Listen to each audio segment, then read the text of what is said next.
د بجلی په ریټ کې چې دا پاغه کې اضافه راغلی خو که یو څو ورځې مخکې تاسو وګورئ نو تاسو چې په ټلیفون میلاو نو پاغه به تاسو ته د شهباز شریف اواز چې دی دا به راتلو پاغه کې هغه دا ویلو چې زه عوامو له چې دی ریلیف ورکوم کم چې غریب عوام دي هغو له ریلیف ورکوم خو دا خلک چې دی دا په دغې نه خوشحالېدل او د هغه خلاف چې دی شکایتونه یې جمع کړل نو دویمه ورځ چې دا د هغه اواز چې دی دا اوس نه راځي دویمه ورځ ده چې ما ته نه راځي تاسو راته ووایئ چې تاسو ته په ټلیفون میلاوېدو کې د هغه خبرې راځي که نه راځي نو هغه ریلیف څنګه ورکوو هغه وایي چې کم کسان د 200 یونټو پورې سیزي نو هغو ته به موږ 4 روپۍ یونټ چې دی دا به ارزان لګو د 100 پورې یا د 200 پورې سیزي په هغې کې هم بیا څه کم زیات و خو هغه وایي چې د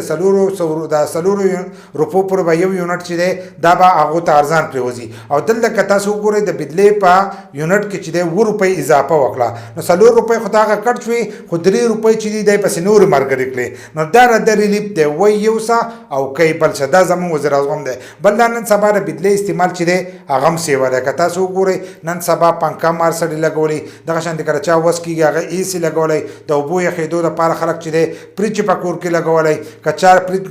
خپل نه یې لګولی نو په بیه باندې چې دی د هغې دپاره واورالي نو د هغه نه هم په هغې باندې چې دی روپۍ لګي نو د بجلی بلونه چې دي هغه هم د هغې د لاسه سیوا راځي بل لا د ګرمۍ موسم دی نو دې چې ګرمۍ موسم واوري نو به دې که ټیکسونه هم سیوا کوي دغه شان د بجلی بل چې دی په هره میاشت کې 2 پیرې او 3 پیرې چې دی هغه سیوا کوي نو اوس د بجلی بل چې دی هغه دوباره سیوا کړی تیر شوی بل چې دی هغه زیاتر کسانو چې دی هغه نشو جمع کولی د هغې لپاره ځینې کسانو موټرسایکل یې چا سره خرڅ کړي دي خو بل چې دی هغه جمع کړی دې ځل چې کوم بل راځي دا به هغې نه سیوایي په ځینې کسانو پسې به راغلی په ځینو پسې چې دی اوس په راتلونکي وخت کې دغه بل راځي نو دا زموږ وزیر اعظم دی او دا عوامو له چې دی دا دی ریلیف ورکوي